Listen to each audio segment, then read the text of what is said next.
Hello friends, Koolio here and welcome back to the channel. So we recently just had BlizzCon 2019 where they announced Diablo 4, which I am extremely excited about. But this video, we're gonna be talking about Diablo Immortal. Now, I did a video last week where I talked about all the information that we pretty much knew about Diablo Immortal and some of the updates that they gave us for BlizzCon 2019.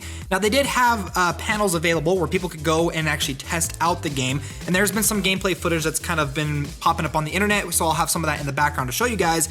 However, they also went through and updated their website with all the new information that was coming with Diablo Immortal. And so what we're gonna do in this video is we're specifically going to be talking about the ultimate abilities that have been introduced to the game so far. So we're gonna go through, we're gonna break down what we know so far, show you some of the gameplay videos that we have that show the ultimate abilities in action, as well as speculate about possible mechanics related to the ultimate abilities kind of towards the end of this video. So if you guys enjoy this video, if you want to hear more about Diablo Immortal, then make sure to hit the like button and subscribe to the channel to stay up to date in the latest in mobile gaming. All right, let's go ahead and talk about the ultimate abilities.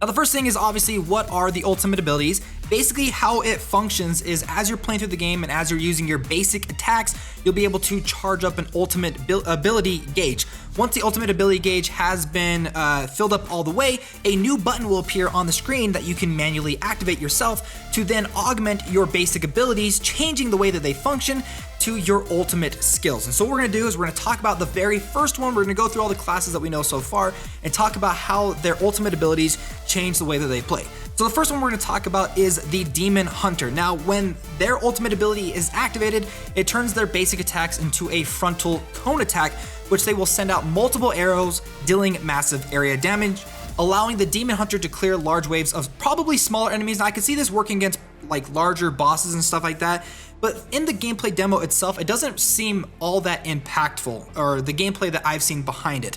Now, I do have some speculations about the ultimate abilities kind of later down the line on how some of them will work as we progress and as we upgrade, but for the Demon Hunter, as of right now, it basically just becomes a frontal cone attack, allowing them to kind of clear larger waves of enemies and kind of push enemies back away from them.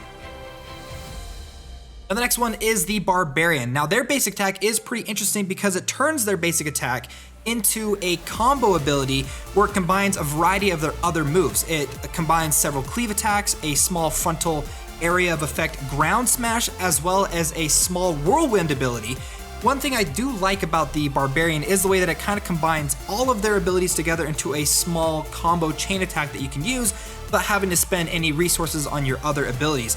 Now, I do want to point out one thing about the ultimate abilities that I've seen in some of the gameplay is that the characters do not become invincible or immune or enter some sort of rage mode. Rather, you're just increasing their damage potential. So even though you're using their ultimate abilities, you can still take a heavy amount of damage if you're not using them correctly, which you can see in the video.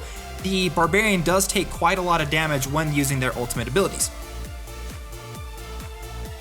Now the next one we have is the Wizard, and which in my opinion has the weakest looking ultimate move as of right now. Now in terms of wow factor, it's nothing really spectacular, but when they activate their ultimate ability, their basic attacks then become a lightning chain attack that will jump from enemy to enemy. Now, this one I don't think is going to be as powerful as Demon Hunter or even necessarily as powerful as the Barbarian, because the lightning attack is a little bit slower as it's moving from enemy to enemy, with the Demon Hunter having a definitely an easier time at clearing smaller enemies.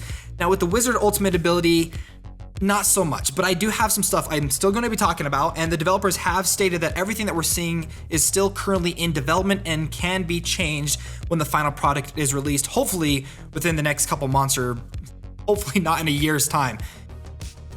Now the next thing that I want to share with you is we did get a small glimpse into the Necromancer's ultimate ability in the Diablo Immortals new developer update gameplay video. Now we don't have any demo gameplay footage of the Necromancer because he hasn't been available in the demo stages at BlizzCon, and so we can't really compare his ultimate ability to their basic abilities. But from what I can see in the gameplay demo or the gameplay trailer that we've seen is that they send forth waves of armadas of undead spirits that necessarily don't have to be targeted by the player to a specific enemy, but rather they'll fly out and attack the closest enemy to them, kind of allowing you to not necessarily have to focus as much when using the ultimate ability, but pop it off and then just start dropping it as fast as you possibly can to try to clear enemies around you without having to really focus on which enemy you're going to attack. Again, this is kind of an ability that if you're going up against like a larger boss or something, that may not work as well because you want most of your damage to target the boss, but if there's enemies around it,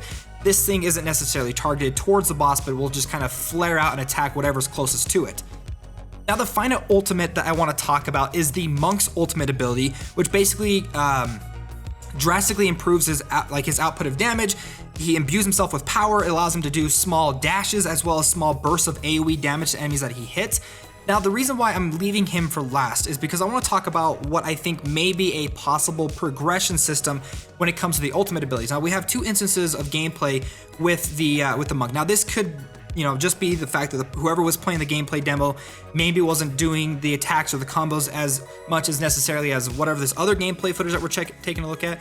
But it does definitely look like the second gameplay footage we have of the Monk shows that the ultimate ability is a lot flashier and a lot more powerful looking, which leads me to believe and to speculate that our ultimate abilities can be improved upon or upgraded as we upgrade our own characters, which I really hope that's the case, whether that means improving their damage, improving what kind of attacks they are, possibly being augmented by the legendary items that we may get.